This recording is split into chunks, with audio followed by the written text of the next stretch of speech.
하나님께서 아브라함을 통하여 강대한 나라를 이루시겠다 하시고 첫 번째로 행하셨던 일이 기억하시죠?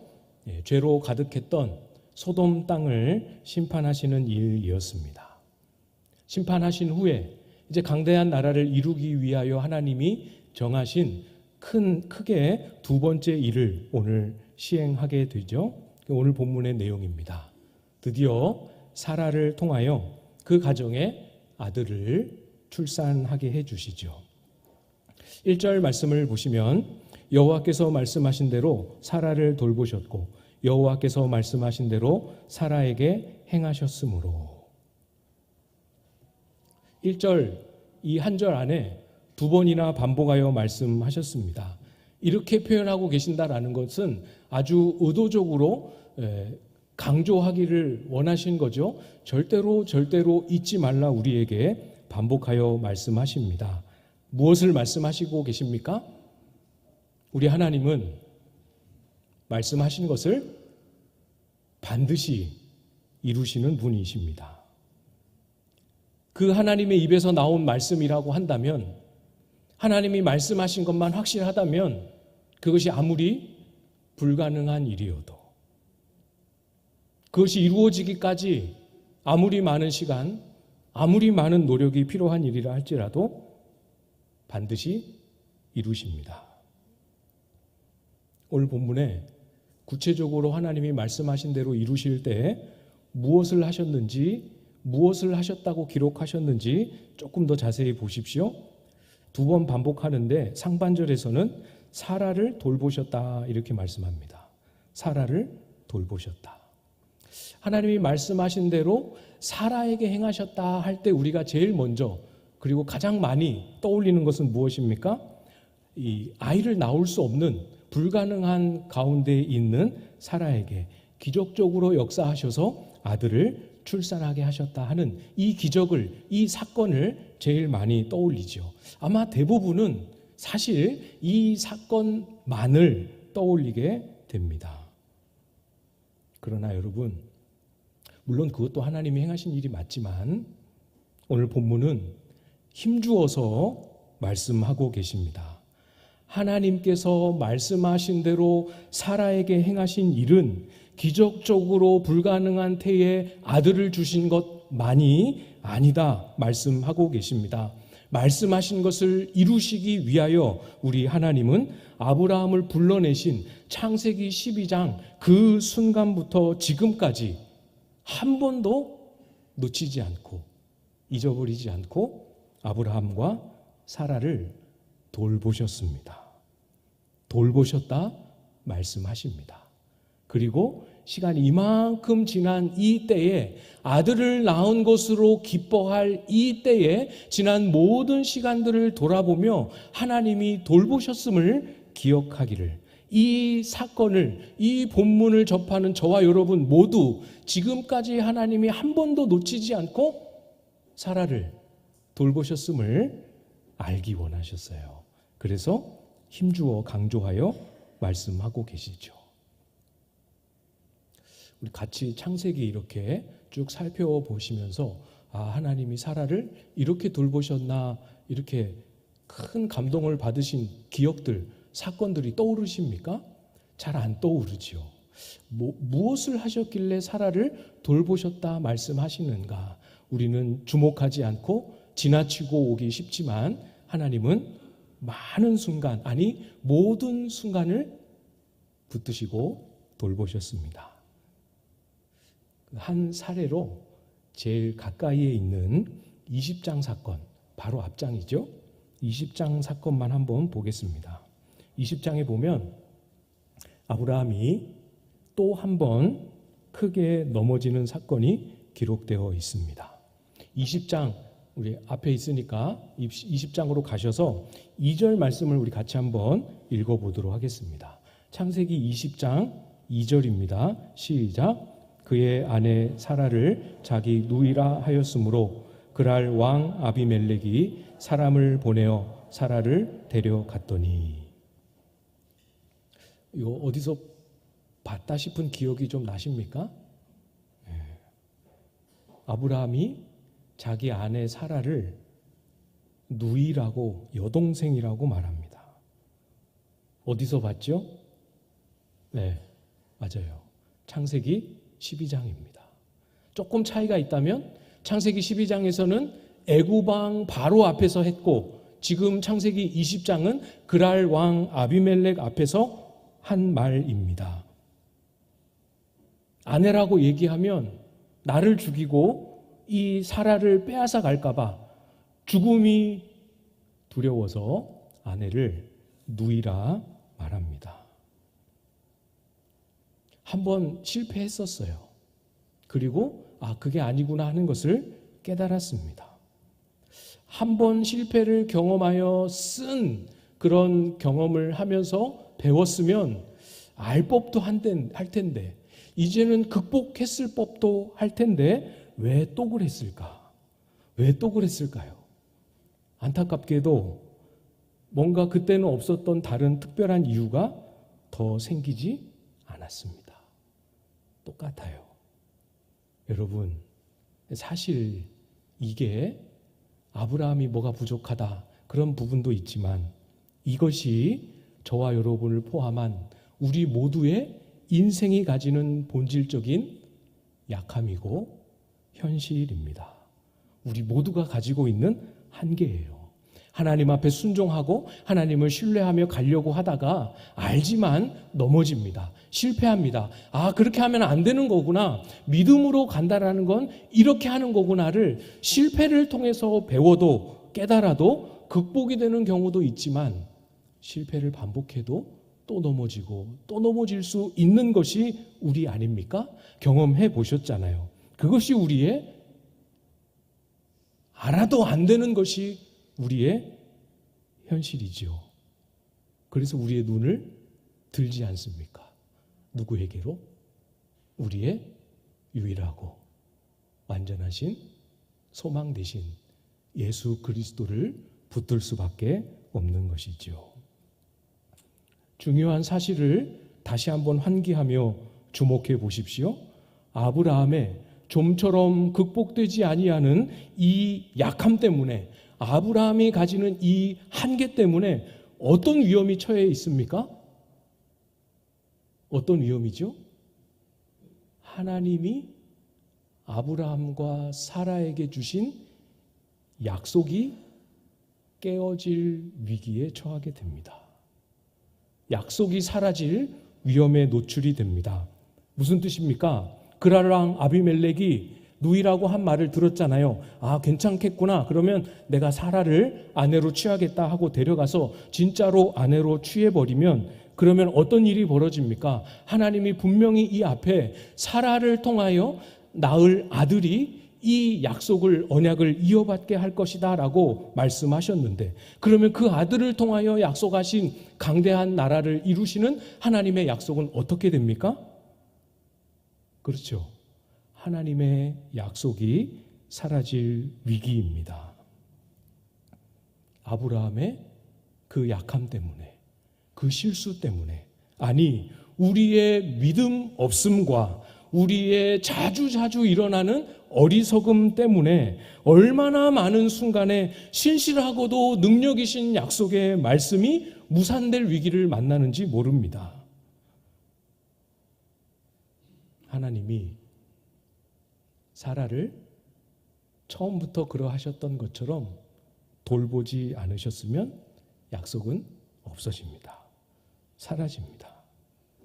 하나님은 아비멜렉, 그랄 왕 아비멜렉의 꿈에 나타나셔서 사라를 아내로 취하지 못하도록 막으셨습니다. 잘 보십시오, 여러분. 아브라함이 하나님도 잘 모르고 믿음도 별로 없는 그런 사람이어서가 아닙니다. 우리는 아브라함을 향하여 뭐라고 별명을 붙여 부릅니까? 믿음의 조상이라고 부릅니다. 하나님은 아브라함을 향하여 복음을 선포하셨습니다. 하나님을 믿으니 이를 그의 의로 여기셨다라는 말씀을 받은 사람입니다. 아브라함은 하나님을 정말 잘 믿는 믿음의 사람이었습니다. 그러나 여러분, 그런 믿음의 사람이지만 보입니까, 여러분? 아브라함의 믿음을 넘어서서 아브라함의 믿음의 한계를 초월하셔서 일하고 계시는 하나님 보이십니까? 우리의 믿음 없음에도 하나님이 일하시기로 정하신 일이 중단되거나 사라지지 않음을 우리에게 비추어 주고 계십니다. 하나님을 끝까지 신뢰하지 못하는 우리의 약함과 우리의 불신과 우리의 어리석음이 드러나는 그 순간에도 하나님은 우리를 돌보십니다. 그것이 없으면 내가 경험하지 못했다 할지라도 그 돌보심의 손길이 정말 없었다면 우리는 하나님이 우리에게 약속하신 구원의 완성을 향하여 끝까지 나아갈 수 없습니다.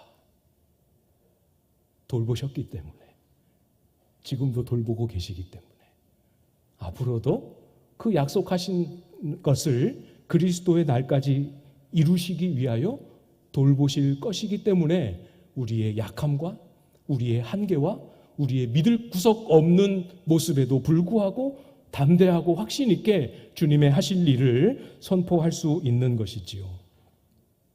고린도전서 1장 8절 말씀입니다. 잘 들어보십시오. 주께서 너희를 우리 주 예수 그리스도의 날에 책망할 것이 없는 자로 끝까지 견고하게 하시리라. 예수의 날에 이렇게 흠 많은 우리를 책망할 것이 없는 자로 끝까지 완전하게 완벽하게 세우신다 말씀하셨습니다.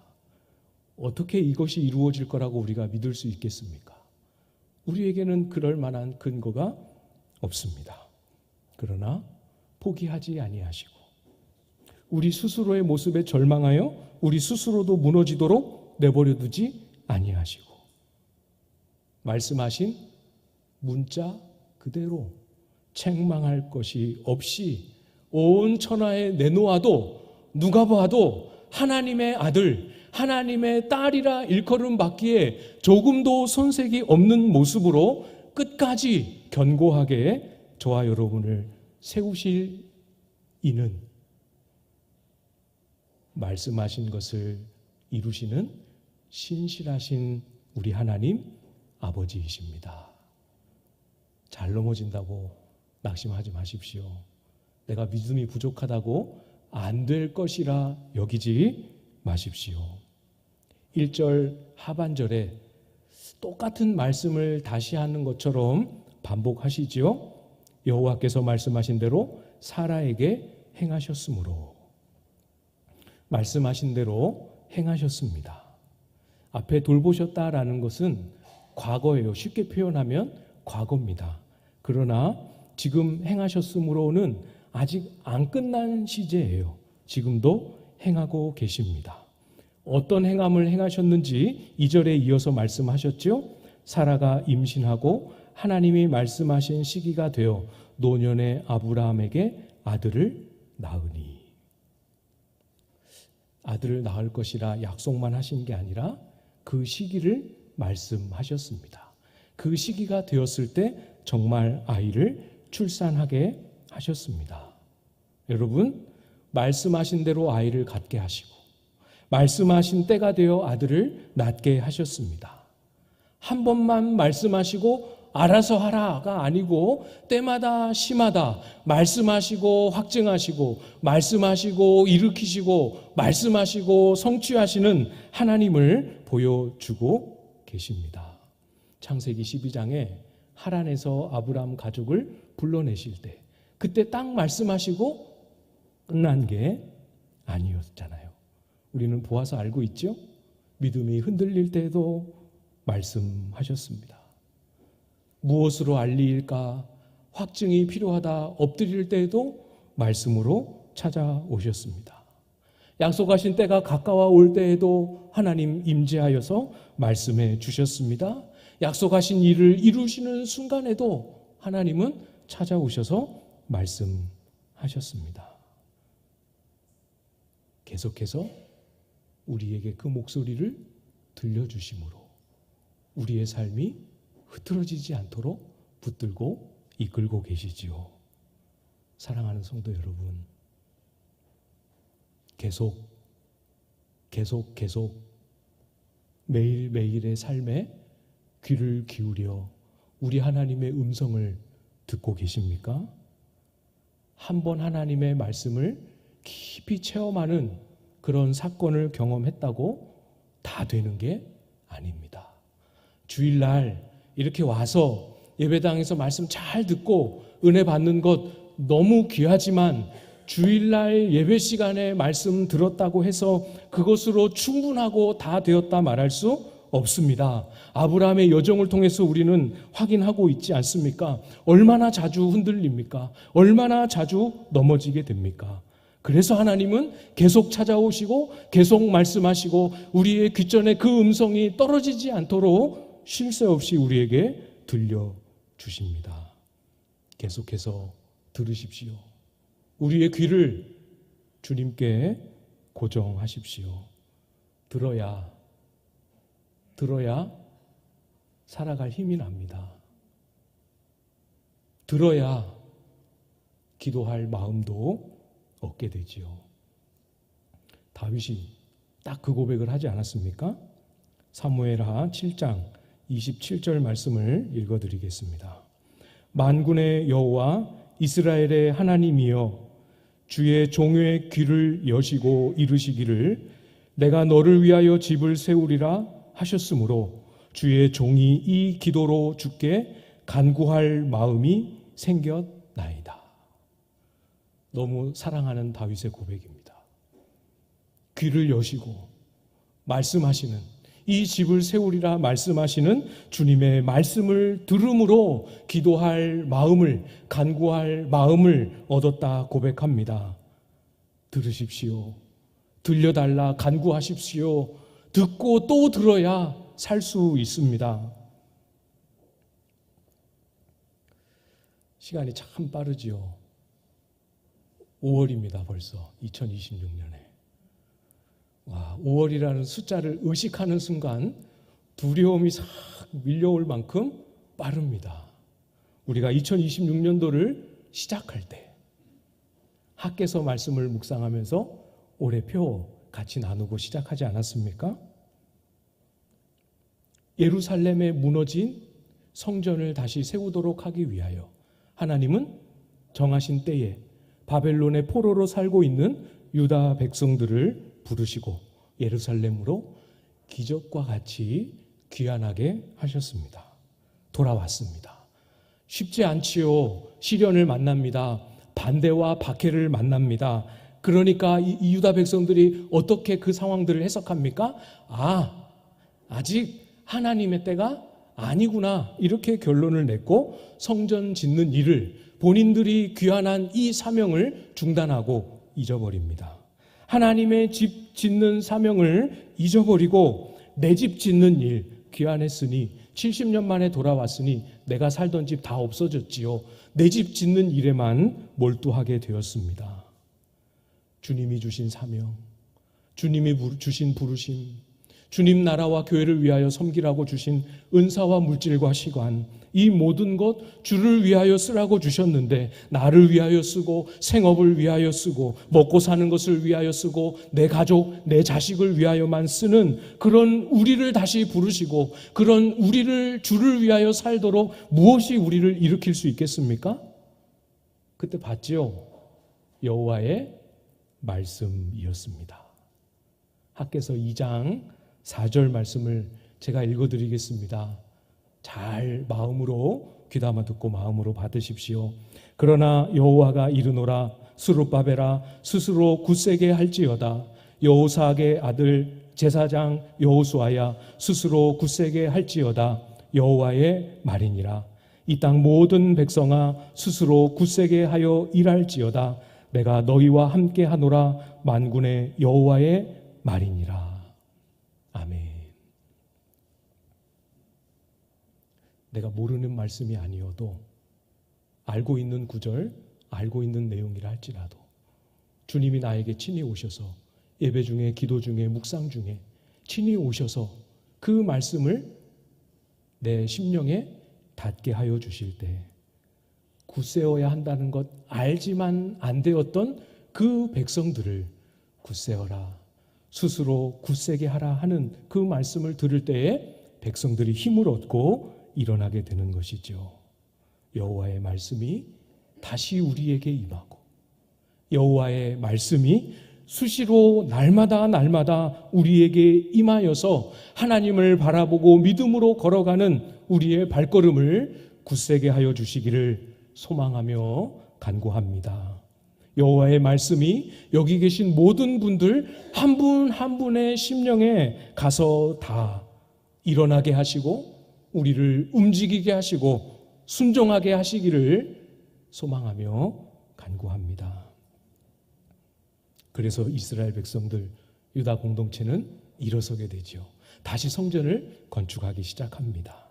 그런데 무너진 성전을 다시 짓는 일, 이 사명을 회복하고 그들을 움직이게만 하셨을 뿐 아니라 그들 스스로 만나는 온갖 한계와 절망 속에서 스스로 절대로 가질 수 없는 그 소망도 품게 하셨지요.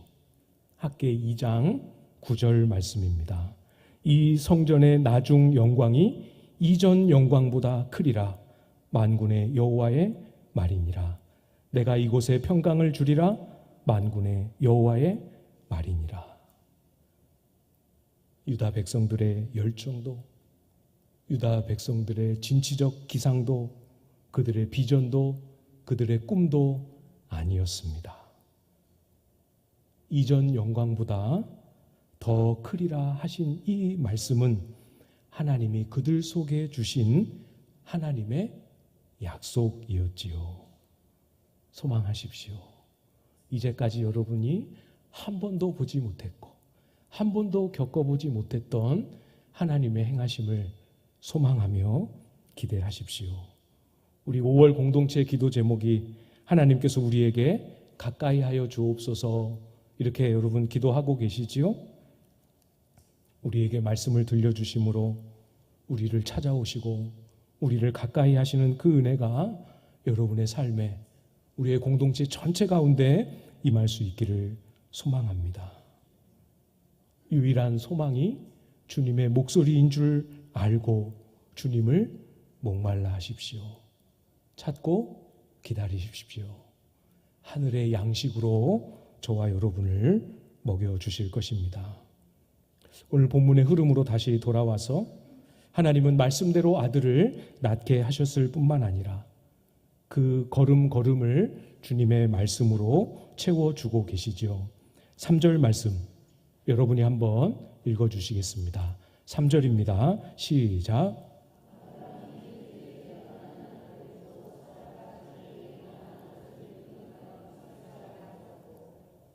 아멘. 아들이 태어났습니다. 그리고 그 아들의 이름을 이삭이라 붙여 주었습니다. 왜 이삭이라고 이름을 지어 주었는지 혹시 아십니까? 왜 이삭이라고 이름을 붙여 주었죠?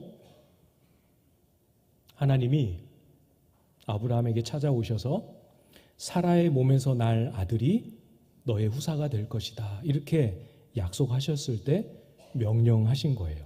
하나님이 명령하셨습니다. 창세기 17장 19절에 보시면 하반절에 너는 그 이름을 이삭이라 하라. 내가 그와 내 언약을 세우리니 그의 후손에게 영원한 언약이 되리라. 하나님은 아브라함과 언약을 맺으시고 그 언약을 따라 언약 가운데 역사하셨습니다. 그렇지만 이제는 아들을, 이삭이라 이름할 아들을 약속하시고 그 아들에게 언약을 이어가도록 이 언약이 아브라함에게만이 아니라 영원한 언약이 되도록 이삭이라는 이름을 허락하셨습니다. 약속의 후손은 이삭이어야 한다라고 하나님이 정해주신 것이죠. 아브라함은 주님이 말씀하신 그 내용을 하나하나 샅샅이 다 기억하고 있었습니다. 그래서 기적과 같이 아들을 얻었을 때 이 아들을 자기 것으로 삼지 않았습니다. 자기 아들로서만의 의미로, 기적처럼 얻은 아들로서만의 의미로 여기지 않았습니다.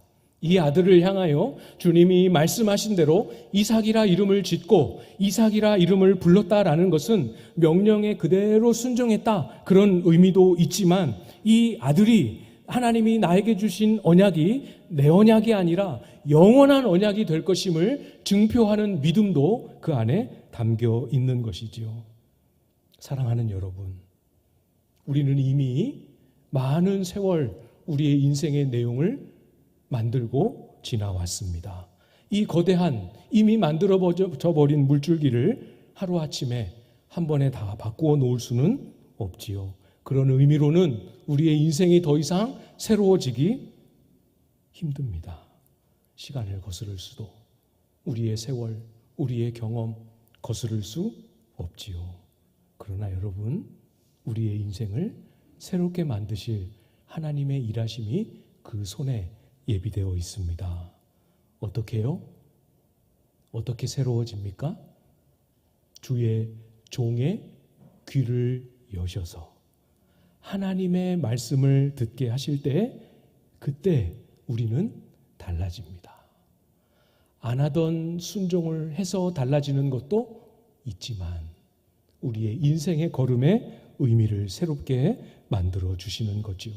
나를 향하여, 우리의 가정을 향하여, 우리의 교회를 향하여 주님이 주시는 그 말씀이 우리의 심령에 들려지고 우리의 심령에 남아있고 일상을 살아가는 매일의 삶에 메아리치게 될 때 우리는 달라지게 됩니다. 달라지도록 만들어 놓으셨습니다. 이 은혜가 무엇인지 여러분 모두 꼭 누리실 수 있기를 소망합니다. 들으십시오. 들려달라 구하십시오. 그리고 무엇을 말씀하시려 하나 귀를 가만히 기울이고 주님의 말씀하심에 귀를 기울이십시오. 말씀하실 때 어려워도 힘들어도 마음으로, 온 마음으로 감사하며 받으십시오. 주님의 말씀하심을 듣고 받음으로 우리의 인생을 새롭게 비추시는 그 새로운 날을 만나는 저와 여러분들 다 되실 수 있기를 주님의 이름으로 축복합니다.